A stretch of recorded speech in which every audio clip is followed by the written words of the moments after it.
So there's this priest who probably is a little crazy. His name is Tim Ritchie. And he used to be the pastor here. But to be honest, in priest meetings, he's actually really funny because he has a lot of great one-liners.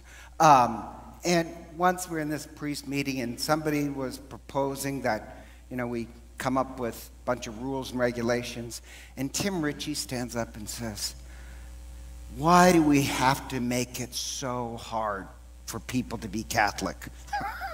And to be honest, I totally agree with him. Like, you're just messing, just creating rules for rules' sakes.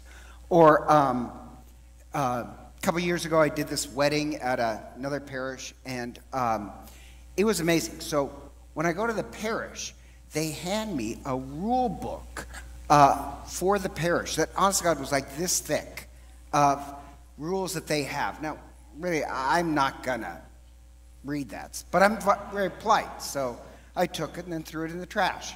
And the bride was this Basque girl. And those Basque girls,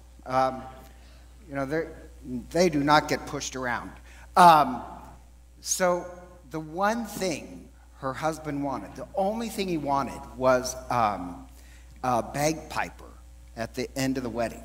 So she gets a bagpiper, it plays Amazing Grace, and it was actually very beautiful.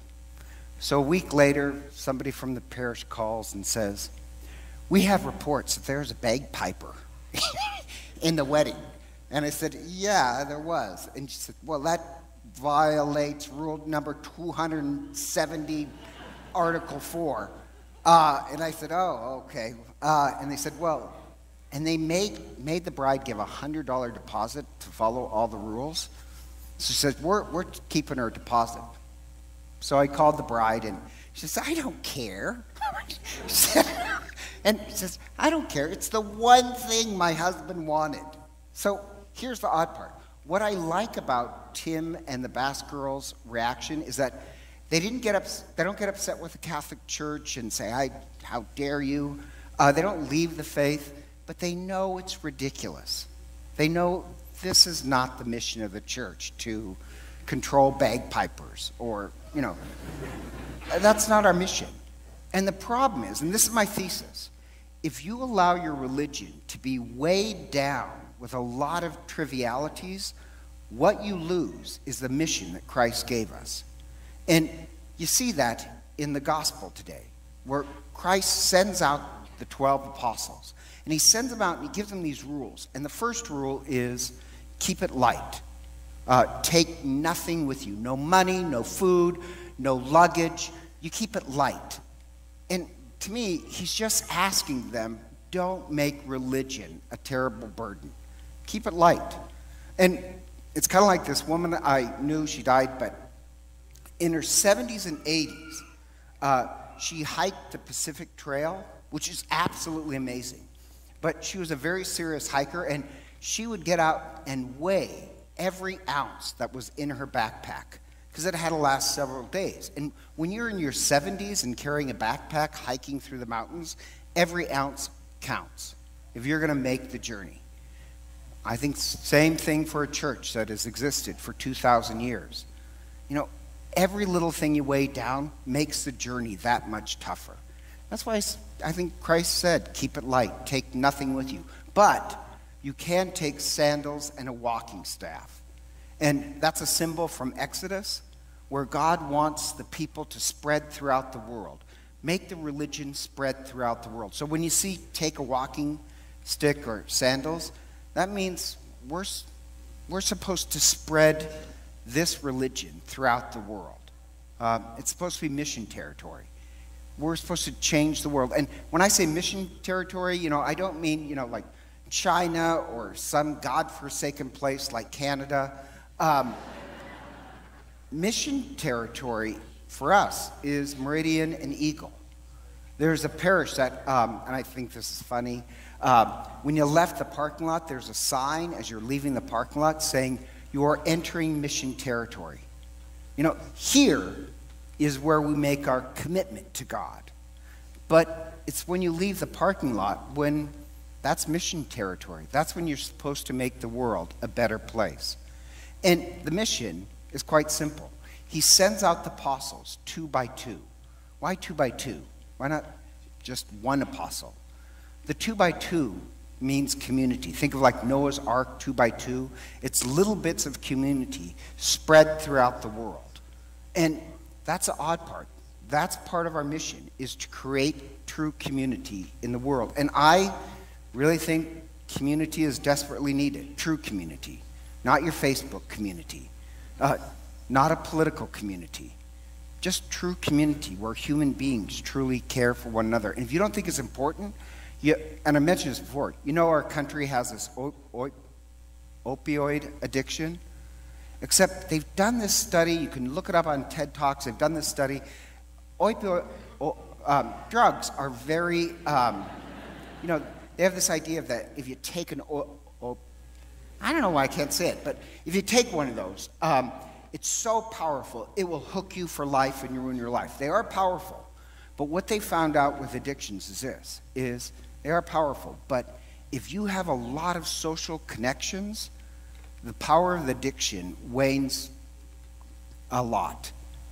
You can get off the addiction if you have a lot of connections and relationships to other people, good relationships. And in this TED Talk, this guy says, want me to prove it? Think about this. The best drugs, opioids, that you can get is when you go in for surgery. And think how many hundreds of people have gone in for surgery and they don't become crack addicts. How many grandmothers have had knee replacements and you don't see them on the street becoming heroin addicts because they have a lot of connections. They can break an addiction. What the world does need is a community that believes in love. That is our mission. And he gives them a second mission as well, and that is to heal. You know, the anointing of the sick, where you pour oil, that's part of one of our sacraments. But he also meant healing, that our community is supposed to make this world a better place. Now, what I like about that is Jesus in the Gospel of Mark, we're doing the Gospel of Mark, Jesus in the Gospel of Mark barely talks. Truth be known, he doesn't say a lot. We'd barely know what Jesus preached if all we had was the Gospel of Mark. Jesus is not a talker. So he didn't say, go out there and scream and preach at people. Jesus barely preaches. He wants us to be doers. Jesus is like Austin Mendiola, their son. Known him for years, barely speaks. But he is a good worker. Jesus wants us to be good workers. We're the ones who are supposed to bring healing in the world, not yelling at people.